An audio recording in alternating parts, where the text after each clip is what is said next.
Kawadhi nyime ni jakom komiti mar bajet e od bura mamalo ndini nyoro yango ni chiko omenda ma higa 2024-2025 en $4 trillion. Migao mar somo chan mar yudo omenda mathoth maromo atamalo 27 kipimo kod migepe mamoko.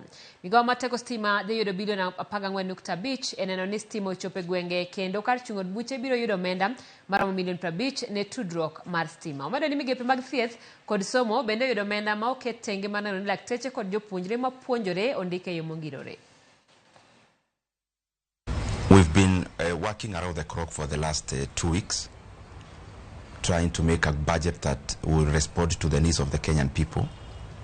And it is voluminous. It's a 4.006 trillion budget, meaning it is slightly higher than the previous budget. Among many things, most of the money we have allocated in the education sector.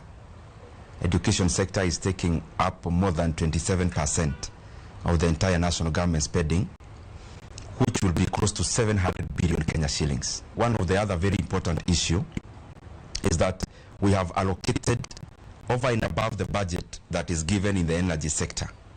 We also allocated an extra 14.5 billion Kenya shillings.